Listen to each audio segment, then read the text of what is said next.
د کرنیزې پرمختیا صندوق د هېواد کروندګرو او باغدارانو ته د کوچنیو قرضونو ورکولو د پروګرام د پیاوړتیا خبر ورکوي. د کرنې اوبه لګول او مالدارۍ وزارت اړوند د کرنیزې پرمختیا صندوق چې د څو کلونو راپدې خوا د هېواد په څو زونونو کې فعالیت لري کروندګرو ته کوچنۍ قرضې ورکوي ترڅو کروندګر وکولای شي ځان بسیاینې لور ته روان شي. ټول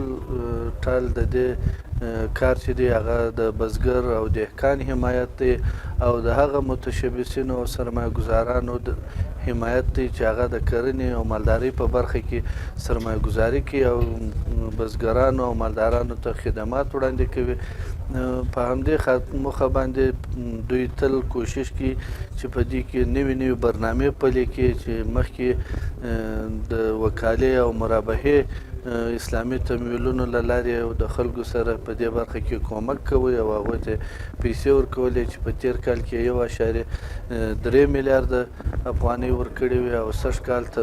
دا لړۍ نور هم پسې پراخه کړې ده، بودیجه ورته زیاته کړې ده چې تر 2 میلیارده افغانیو پورې به رسیږي. د کرنې او مالدارۍ وزارت مسؤلین وایي چې اوس مهال د دغه صندوق قرضې د مشارکت او مضاربت په توګه ورکول کیږي او دغه پروګرام به د هېواد ټولو ولایتونو او ولسوالیو ته وغځول شي ترڅو د کروندګرو ملاتړ ته زمینه برابره شي.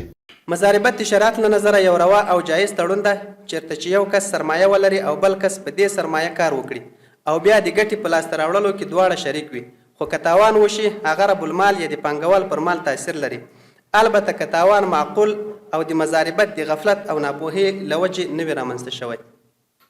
په دې تړون کې موږ کولی شو هغو هیوادوالو ته چې مالي امکانات نه لري ولې د کرنې او مالدارۍ په سکتور کې کافي تجربه لري کولی شي له دې محصول نه لازمه استفاده وکړي. مشارکت چې د اسلام له نظره یو روا او جایز تړون ده چې پکې 2 یا زیات شریکان خپل مال یوځای کوي او سوداګري کوي چې ګټه د شریکانو په موافقه او تاوان د سرمایې په اساس ټاکل کیږي. دا چې دا ډول مشارکت د خصوصي سکتور ترمنځ ډیر مروج ده، خو د دولت او خصوصي سکتور ترمنځ د مشارکت ډول ته په دې اخیره کې ډیره توجه وشوه چې په دې هکله مختلفې سروېګانې ترسره شوې دي. د کرنې اوبه لګول او مالدارۍ وزارت مسؤلین وویل دا چې افغانستان یو کرنیز هېواد دی او ډیری خلک یې په کرنه او مالدارۍ بوخت دي، نو د کرنې وزارت هم په دې هڅه کې دی چې د کرنې او مالدارۍ د ودې او پرمختیا مناسبې اسانتیاوې برابرې کړي. افغانستان یو زراعتي مالداري هېواد دی، نو 80% خلک په زراعت او په مالدارۍ باندې مصروف دي. نو زموږ مسؤلیت دا ده چې د خلکو دپاره د کار زمینه برابره کړو. نه خارجان موږ ته پیسې راکوي، نه نور څوک موږ ته پیسې راکوي. دغه د افغانانو خپله بودیجه ده چې بیرته په ملي پروژو باندې هغه مصرفیږي. نو دا د ټولو افغانانو د ټول هېواد لپاره یو خوشحالي ده او یو ډاډ ده چې نن سبا د موږ او تاسې په سړکونو باندې هغه سړکونه جوړیږي، بندونه جوړیږي، په زراعت کې ډیر کارونه روان دي.